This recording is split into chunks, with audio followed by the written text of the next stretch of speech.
Hello everyone, welcome to Catalyst Study. This is Nishant Kumar Singh और ये हमारे इंडियन पॉलिटी का फर्स्ट पार्ट है जिसमें हम 1000 एमसीक्यूज का जो सीरीज हमने चलाई है, एमसीक्यूज की सीरीज चलाई है, उसका ये पहला पार्ट है। इसमें हर क्वेश्चन को हमने ब्रीफली डिस्क्राइब किया है, हर क्वेश्चन को। और ये वीडियो आपके आने वाले एग्जाम जो भी यूपीएसआई, यूपी लेखपाल, ये स्टेट एग्जाम हो चाहे एसएससी जीडी, सभी एग्जामों के लिए काफी बेनिफिशियल होगा। इसके अलावा ज्योग्राफी की सीरीज हमने चलाई है, हिस्ट्री, इंडियन इकोनॉमी। इसके अलावा हमने मंथली करंट अफेयर्स आपको प्रोवाइड किए जाएंगे हम लोग के द्वारा इस चैनल पे। तो आप बस चैनल के साथ बने रहिए और जितनी भी सीरीज चलाई गई हैं इसको फॉलो करते रहिए। तो चलिए स्टार्ट करते हैं वीडियो को। In which act crown separate political body and commercial body in India? किस एक्ट के तहत क्राउन ने पॉलिटिकल बॉडी जो थी और कमर्शियल बॉडी जो थी उसको सेपरेट किया? तो वो था पिट्स इंडिया एक्ट। पिट्स कौन था उस समय? पीएम थे ब्रिटिश पीएम के नाम पे विलियम पिट, उनके नाम पे। इसमें क्या हुई कि जो क्राउन ने सेपरेट कर दिया दो पार्ट में। एक तो था board of control and court of directors. Board of control आपका पॉलिटिकल अफेयर्स देखेगा, पॉलिटिकल अफेयर्स को से डील करेगा, और कोर्ट ऑफ डायरेक्टर्स आपके कमर्शियल अफेयर से डील करेगा।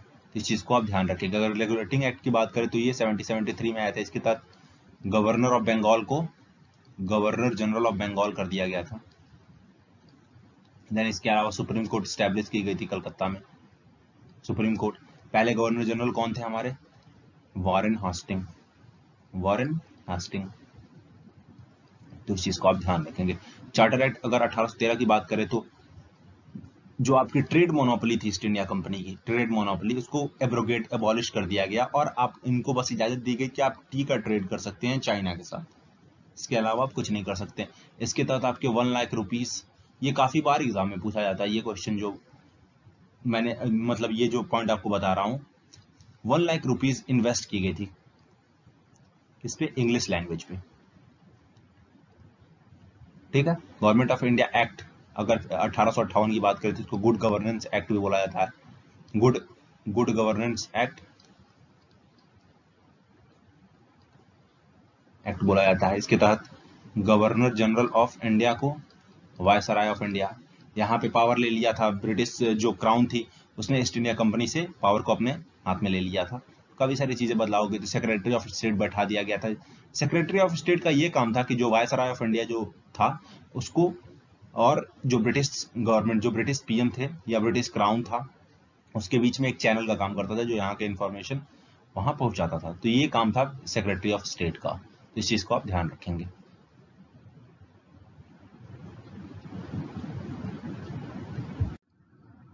इन which year Supreme Court establish in Calcutta? ये अभी हमने डिस्कस किया है, कौन से ईयर में सुप्रीम कोर्ट स्टैब्लिश हुई थी। ठीक है। तो एक चीज यहाँ पे आदमी कंफ्यूज होता है, मतलब एक चीज बच्चे कंफ्यूज होते हैं अक्सर कि वो पास बिल जो हुआ था वो तो रेगुलेटिंग एक्ट 1773 के तहत हुआ था, लेकिन जो सुप्रीम कोर्ट स्टैब्लिश, यहाँ पे ये पूछा स्टैब्लिश बना कब था, तो वो बना था आपका 1774 में।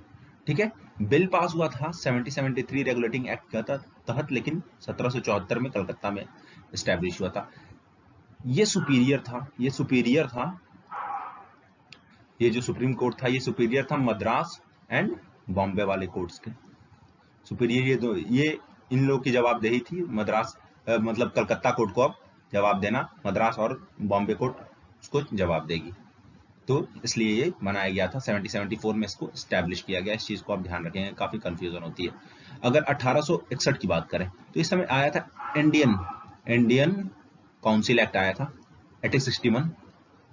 इसमें डिसेंट्रलाइजेशन ऑफ पावर किया गया था फर्स्ट टाइम। थोड़ी थोड़ी पावर प्रोविंसेस को बांटी गई थी, पूरी तरह से नहीं लेकिन थोड़ी थोड़ी पावर्स दी गई थी, फर्स्ट टाइम हुआ था। इसमें जो बोर्ड ऑफ कंट्रोल के जो मैंने 6 मेंबर्स बताए वो बढ़ा के 6 से 12 कर दिए गए, 6 से 12 कर दिए गए थे मेंबर्स को। अगर बात करें 1833 चार्टर एक्ट 1833 की बात करें तो इसमें आपका जो एक लॉ मेंबर ऐड किया गया, लॉर्ड मकौले, इसको father of legal system and father of English language बोला जाता है, इंग्लिश लैंग्वेज बोला जाता है। ये एक लॉ मेंबर था जो इसके तहत ऐड किया गया था। और चीजों की अगर बात करें तो इस समय क्रिश्चियन मशीनरीज, क्रिश्चियन मशीनरी मतलब कि जो क्रिश्चियन पंडित होते हैं, पंडित जो थे, उनको इंडिया में बोला गया कि आप अपना प्रचार प्रसार कर सकते हैं। ठीक है, तो इस चीज को आप ध्यान रखेंगे। तो इसका आंसर होगा 70-74। The distribution of power between centre and state as in the constitution of India is based on which of the following plans. कौन से प्लान्स में डिस्ट्रीब्यूशन, जो पावर्स जो थी वो सेंटर और स्टेट में डिवाइड की गई, तो वो की गई गवर्नमेंट ऑफ इंडिया एक्ट 1935। इसमें काफी और भी चीजें हुई, जैसे कि डायरकी को खत्म किया गया, डायरकी को खत्म एबॉलिश किया गया, और डायरकी आपके स्टेट में लगाई गई, सेंटर में डायरकी, मतलब सेंटर में डायरकी लगाई गई, जो आपका सेंटर था उसमें डायरकी को लगाया गया, स्टेट और उसमें पावर डिस्ट्रीब्यूट किए गए। और भी चीजें हुई, जैसे कि एक 3 पार्ट में डिवाइड हुई, जैसे फेडरल लिस्ट बनी, फेडरल लिस्ट, देन आपका concurrent list, then provincial list. Bicameral legislature start की गई, बाई कैमरल लेजिस्लेचर स्टार्ट की गई इसमें। तो ये सारी चीजें गवर्नमेंट ऑफ इंडिया एक्ट के तहत हुई। अगर और बात करें, जैसे कि मॉर्ले माउंटे रिफॉर्म्स की अगर बात करें, ठीक है, तो मॉर्ले माउंटे रिफॉर्म्स में कम्युनल इलेक्ट्रोड्स की बात की गई थी। कम्युनल मतलब धर्म जाति के आधार पे इलेक्शंस होंगे, उसकी बात की गई। इसमें से मॉर्लो की बात करें तो वो सेक्रेटरी ऑफ स्टेट था and Minto is the viceroy of India, viceroy of India. Montagu Chelmsford reform, इसमें भी ये सेक्रेटरी ऑफ स्टेट और ये वायसराय। मॉन्टेग्यू चेम्सफोर्ड रिफॉर्म्स में कुछ चीजें हुई, जैसे डायरकी लगाई गई थी इस समय। गवर्नमेंट ऑफ इंडिया एक्ट 1935 में एबॉलिश खत्म की गई, द्वैध शासन को खत्म कर दिया गया था, लेकिन इस समय लगाया गया था। बाई कैमरल लेजिस्लेचर की पहली बार बात की गई थी, बाई कैमरल लेजिस्लेचर की पहली बात की गई थी इसमें। और अगर बात करें इंडियन इंडिपेंडेंस एक्ट, तो इसके तहत हम लोग को आजादी मिली थी। ये माउंट बेटन उस समय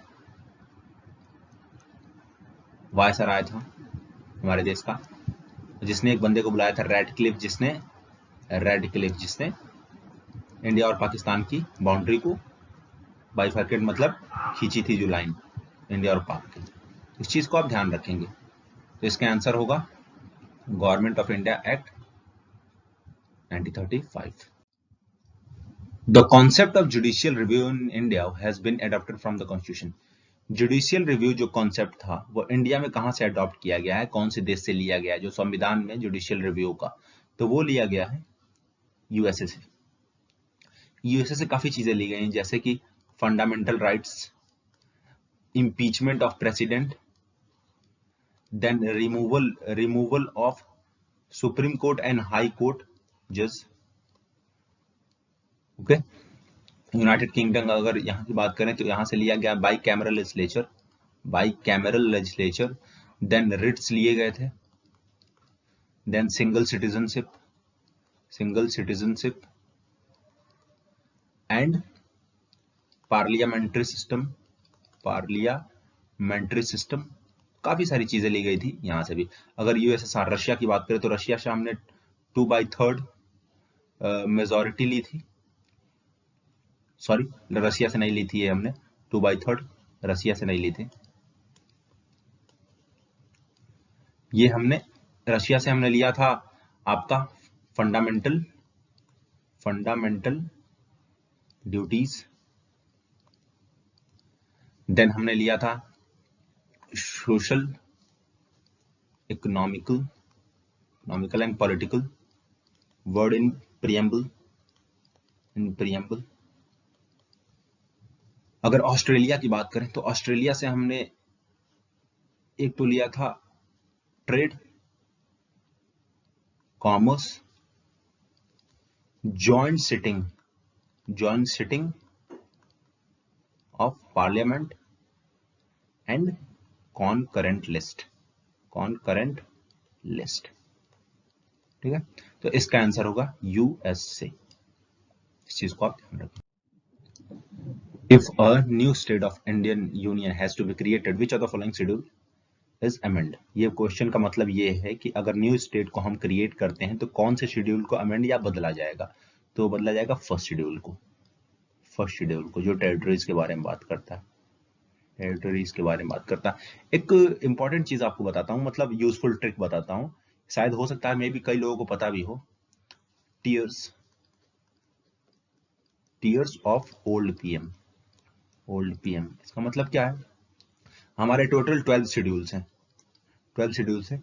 इसमें से फर्स्ट की अगर बात करें, टी का मतलब क्या है? Territories, Tories. ई मतलब इमोल्यूमेंट्स, मॉल्यूमेंट्स। देन ए मतलब अफॉर्मेशंस, ओथ एंड अफॉर्मेशंस की बात करता है थर्ड शेड्यूल। फोर्थ शेड्यूल हमारा राज्यसभा की सीट एलोकेशन की बात करता है, राज्यसभा। देन अगर एस की बात करें, एस शेड्यूल, शेड्यूल एरियाज की बात करता है, शेड्यूल एरियाज। ओ की बात करें तो ओ हमारा other schedule areas, other schedule areas की बात करता है। देन एफ की बात करें तो ये हमारा फेडरल स्ट्रक्चर, फेडरल स्ट्रक्चर की बात करता है। ओ हमारा ऑफिशियल, ऑफिशियल लैंग्वेज की बात करता है। एल हमारा लैंड रिफॉर्म्स की बात करता है। D defection, P panchayat, and M municipalities, पैलिटीज की बात करता है। तो ये काफी इंपॉर्टेंट ट्रिक है, शायद कई लोगों को मालूम हो, लेकिन काफी यूजफुल ट्रिक होती है शेड्यूल्स को याद करने की। तो इसका आंसर होगा फर्स्ट, फर्स्ट शेड्यूल के तहत। Which of the following objective is to be embodied in the preamble of Constitution of India? मतलब is not embodied, ये पूछ रहा है कि कौन सा नहीं है, is not की बात कर रहा है यहाँ पे, तो वो है इकोनॉमिक लिबर्टी। ये चीज प्रियम्बल में नहीं है। प्रियम्बल में अगर बात करें तो thought expression, expression, belief, faith and worship की बात की गई है। ठीक है, अगर प्रियम्बल की प्रोस्पेक्ट में बात करें तो प्रियम्बल को एक ही बार बदला गया है, और वो बदला गया है 1976 42nd अमेंडमेंट के तहत, अमेंडमेंट के तहत। ये काफी इंपॉर्टेंट क्वेश्चन है, कई बार पूछा जाता है प्रियम्बल कितनी बार बदलाव हुआ है प्रियम्बल में, तो वो एक ही बार हुआ है, 1976 42nd अमेंडमेंट के तहत बदलाव किया गया था। तो इस चीज को आप ध्यान रखेंगे, तो इसका आंसर होगा economic liberty. Which of the following combination is referred to distributive justice? Distributive justice की, तो ये डायरेक्ट क्वेश्चन पूछा है, कौन सा कॉम्बिनेशन जो है वो डिस्ट्रीब्यूटिव जस्टिस को, वो उसके मतलब उसके लिए कॉम्बिनेशन जो सेट हो रहा है, मतलब उसके लिए रेफर किया गया, तो वो है सोशल इकोनॉमिक, सोशल इकोनॉमिक, ये जो है डिस्ट्रीब्यूटिव जस्टिस के लिए रेफर कर रहा है। The power to carve out a new state, इसका मतलब ये है कि किसके पास पावर है जो न्यू स्टेट का फॉर्मेशन कर सकता है, तो वो है पार्लियामेंट के पास। पार्लियामेंट अमेंडमेंट करके न्यू स्टेट का फॉर्मेशन कर सकती है, और किसके तहत? आर्टिकल 2 के तहत न्यू स्टेट का फॉर्मेशन कर सकती है। आर्टिकल 3 की बात करें तो इसी से रिलेटेड है। आर्टिकल 3 में हम स्टेट्स के रीएडजस्टमेंट कर सकते हैं, जो स्टेट फ्री बनी हुई है उसको रीएडजस्ट कर सकते हैं। आर्टिकल 1 आपका यूनियन की बात करता है, India is a union of states. ठीक है, प्रेसिडेंट की अगर बात करें तो आर्टिकल 52। ये काफी सारी चीजें जो भी आपको बताई जाती हैं, जो भी एडिशनल चीजें बताई जाती हैं, इसको आप याद रखे करते रहिए।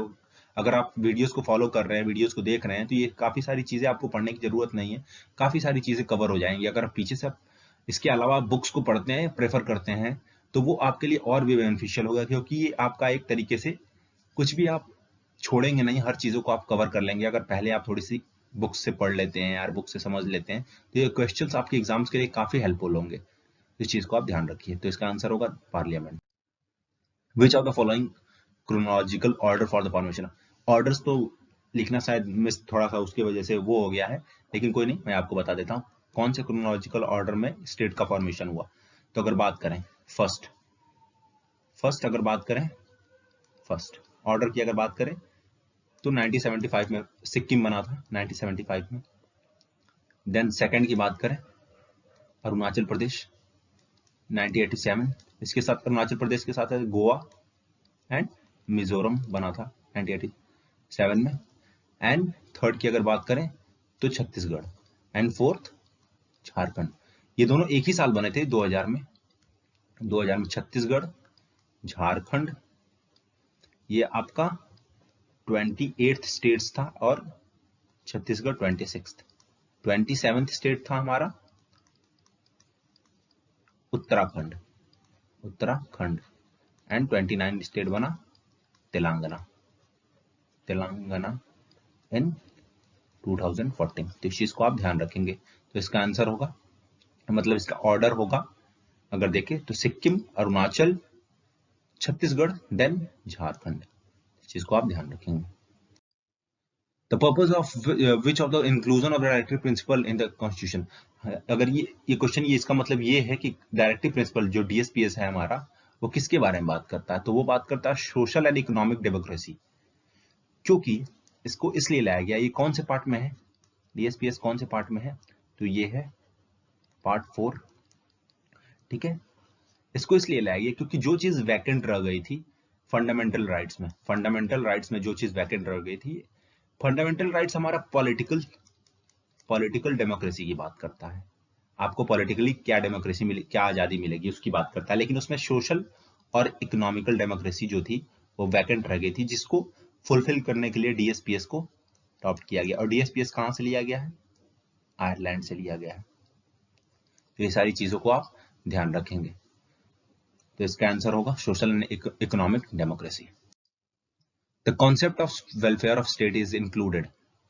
वेलफेयर ऑफ स्टेट कौन से, मतलब कौन से पार्ट में है, तो वो है DSPS directive principle of state policies part 4 में है। अगर 4th शेड्यूल में बिल्कुल नहीं है तो गलत ही है, फंडामेंटल राइट्स में नहीं है, प्रियम्बल ऑफ कॉन्स्टिट्यूशन ये, तो इसका आंसर होगा डायरेक्टिव प्रिंसिपल। किस आर्टिकल में है, आर्टिकल 38।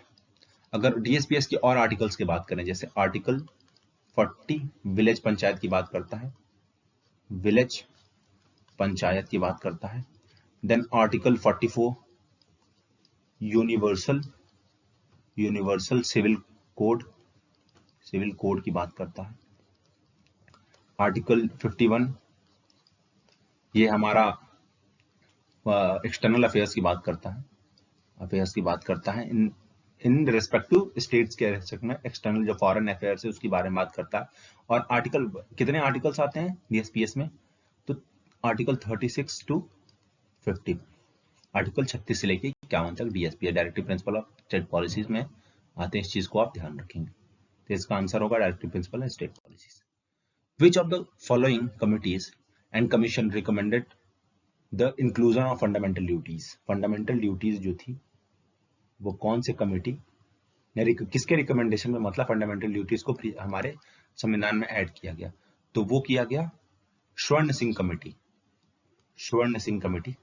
कमेटी कब बैठी थी, 1976 में बैठी थी, और इसके रिकमेंडेशन पे फंडामेंटल ड्यूटीज को ऐड किया गया 42nd अमेंडमेंट के तहत। और उस समय फंडामेंटल ड्यूटीज में 10 सब्जेक्ट्स ऐड किए गए थे। प्रेजेंट टाइम में ये 11 हो गए हैं, जो कि 2002 86th अमेंडमेंट के तहत आपका 11th ऐड किया गया था, जो कि एजुकेशन से रिलेटेड है। ठीक है, इस चीज को आप ध्यान रखेंगे। अशोक मेहता कमेटी की बात करें तो ये 4 टियर सिस्टम की बात करता है। पंचायत में 4 टियर सिस्टम की इन्होंने बात की थी।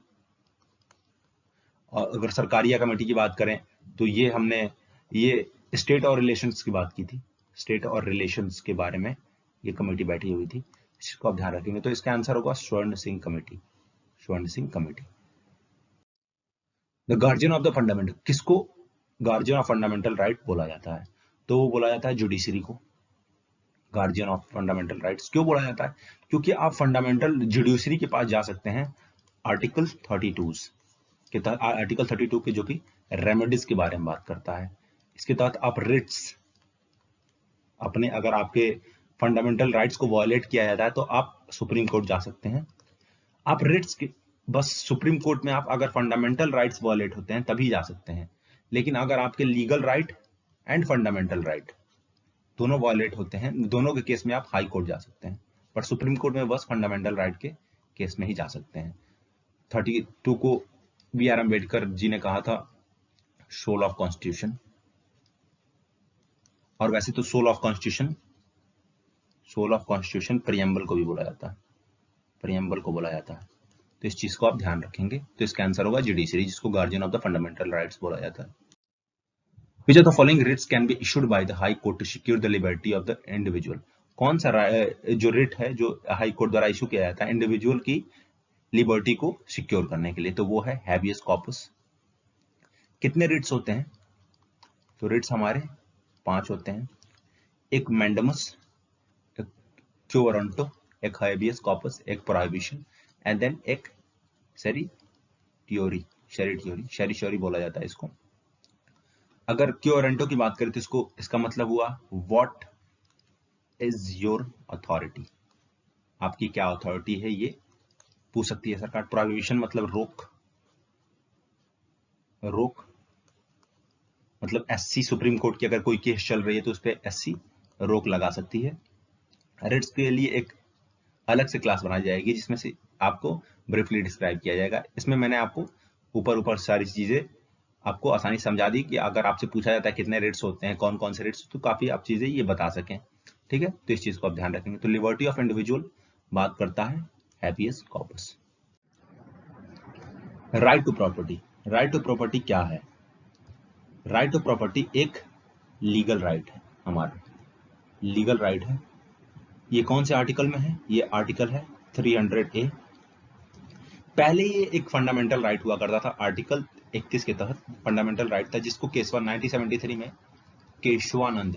केशवानंद भारती केस के बाद इसको लीगल राइट कर दिया गया, लीगल राइट में बदल दिया गया।